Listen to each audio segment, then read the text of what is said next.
Hello ladies and gentlemen, my name is Derek McDonald, and today I wanted to go back over the Equinix case study report that I prepared, as there were some additional insights that I found that I believe may be beneficial. So the overview remains largely the same, going over the data summary, the efficiencies for the organization, threats to it, and my recommendations for structure, strategy, and location strategy improvements, as well as my recommendations for headcount planning and problems and solutions for that.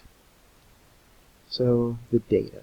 There were 3,662 participants, and so here we go. There are two types of people in this world. Those who can extrapolate from incomplete data. So, based off of the information that I was given, I had to make certain assumptions of column A. I was provided with all of these column titles. However, there was one column, column A, which I had to make assumptions about based off of the information that was given, the information that wasn't given, and just making educated guesses based off of the type of data that I was provided. I've come to the conclusion that perhaps these 6 people who were given a 1 in this column rather than a 0 are people who there is intent to terminate. For some reason or another, it's unclear, and my decision is based off of their high potential relatedness, so no's and unknowns for these particular positions. The 2 no's also have a level tenure of 2.3 and 2.9, and other than that, that seemed to be the most logical information to label column A as, based off of what was provided. So, I would like, before any decision is made about these people, to review the survey, if possible, to determine what column A was supposed to be, because without that, I would not want to consign these individuals to termination when it's not their time or inappropriate to. Each one of these data points is an individual with a story, with a life, and I value that. So before any decisions are made, I find it necessary to gather as much information as possible. There's also missing values, so within the org tenure column, there were 25 participants with missing values, and I originally assumed those to be either human error or due to survey limitations. The maximum was 20, so there's a chance that the org tenure for those 25 participants may have been above 20 years, and the survey just did not allow them to choose that option. In the case of the button being like a slider or a selection button rather than being able to type in your own how long you've been within the organization.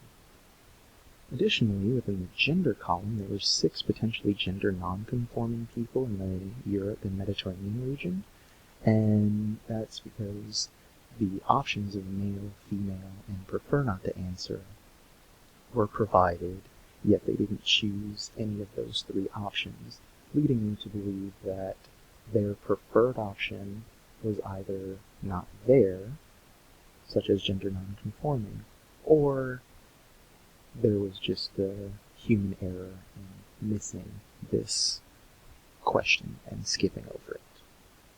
One of them was a high performer, one of them was unknown, and 4 of them were no's.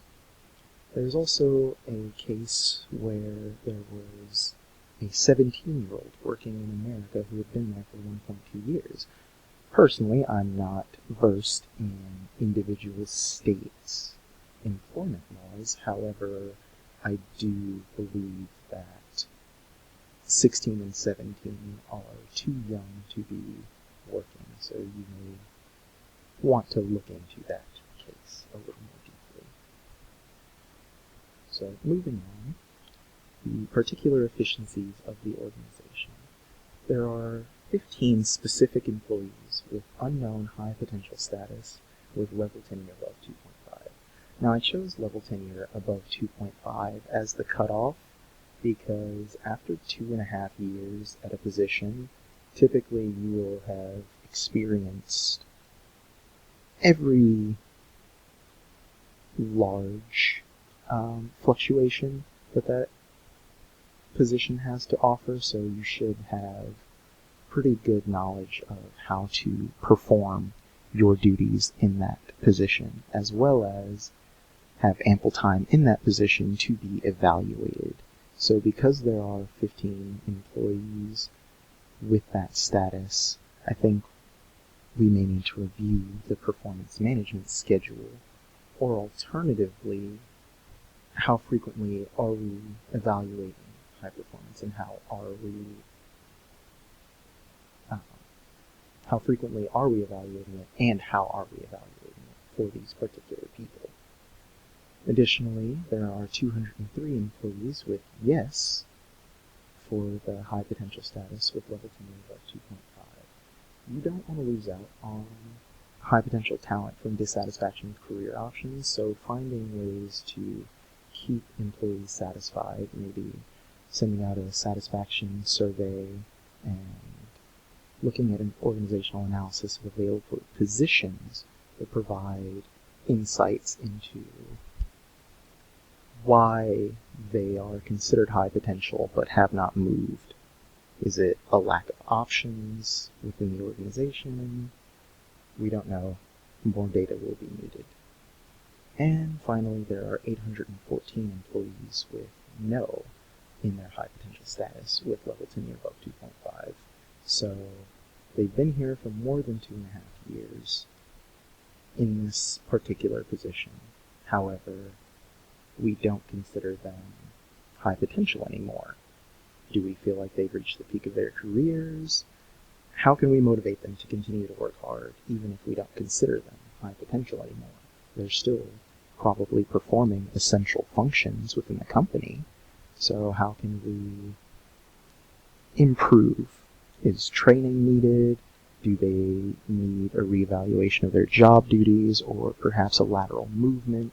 Perhaps that particular position that they are in isn't a good fit for them and they can't reach their full potential in that position. So those are some efficiency and reorganization suggestions that I have pertaining to simply going off of high potential status, which is the only performance metric that I was provided with. Other than that, looking at organizational structure strategy, there's an old adage within IO psychology that structure follows strategy. And for Equinix right now, the goal is to grow, getting more employees, expanding into different markets, and in order to do that, we need employees, and we need employees to be more efficient in what they're doing. One way to do that is to review the 36 cases of directors or senior principals that don't have a single direct report. Typically, there were more of those higher level offices with direct reports. Is this a problem of lack of leadership training? Do they feel uncomfortable having direct reports? Does their job not require them to have direct reports? I'm not 100% sure. So my current recommendation would be focusing on leadership development strategies across the organization, because that can be one of the main reasons why employees leave. They feel dissatisfied with the leadership, and it also helps to accommodate the influx of employees. If you're a leader who's used to managing 5 people and now all of a sudden you have to manage 15 to 25, that can be stressful. So preparing leaders to lead would be a good allocation of resources in the future. And there's also a disproportionate amount of VP and senior fellows in America. And I think that may be the result of unnecessary title inflation, but I would need more data to understand what specifically the individual roles are. So looking at the dashboard that I've prepared, this first chart has the high potential breakdown, and a large portion of those 15 cases are all at the supervisor, senior analyst, and staff level, and perhaps that may be the case that these people who have level tenure above 2.5 years don't have enough interactions with the people who would be rating them and determining their potential to allow for a definitive yes or no. So looking into reevaluating the performance management system, I think, would be important. Next, looking at high potential by region and by rank, so yes, no, and unknown. There's a large amount of employees who are rated no for high potential across America, Asia Pacific, and the Europe Mediterranean market. And I wonder if this could be a result of lack of training or the current high performance system needing a reevaluation, high potential system needing a reevaluation. So operations and finance, for example, stand out particularly as they both have, as well as sales, they both have over 50% of the employees in a particular market rated as they don't have high potential.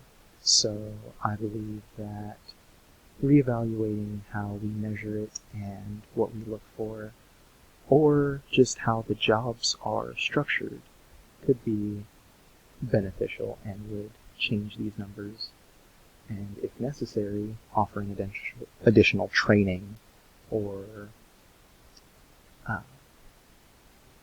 performance management strategies that could increase these numbers.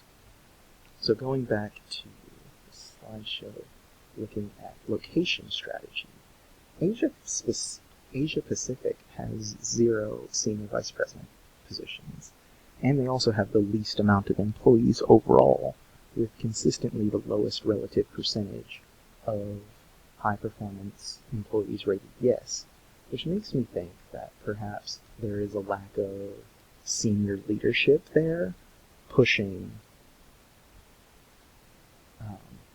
a message that rallies the employees that they can get behind. This was something that I didn't find last time that I found this time.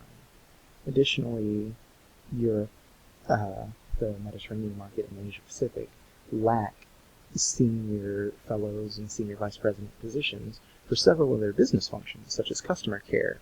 And once again, I believe that this may be a result this may be a cause of the high percentage, at least in the Europe and Mediterranean markets, of high-performance unknown employees. Their potential isn't being utilized as well as it could be as a result of the lack of senior leadership. So, looking back at it, perhaps moving some of the excess seniors to the Asia Pacific and European markets would be beneficial. However, providing cultural training would be important for those who are relocating to maximize success, because you don't want to move someone to a culture that they aren't familiar with. Finally, moving to headcount planning. Based off of headcount forecasts, we want each business function to grow. However, prior to Q1, we're going to have to hit these numbers in each of the business functions. And in order to do that, considering attrition and hiring needs, there's in total across next year going to be at an estimated deficit of 78 employees in customer care and 5 in executive function. So I believe that redistributing excess resources from being able to hire more than is necessary in the other functions to these would benefit and fulfill the headcount planning gaps. And here's a summary. Thank you for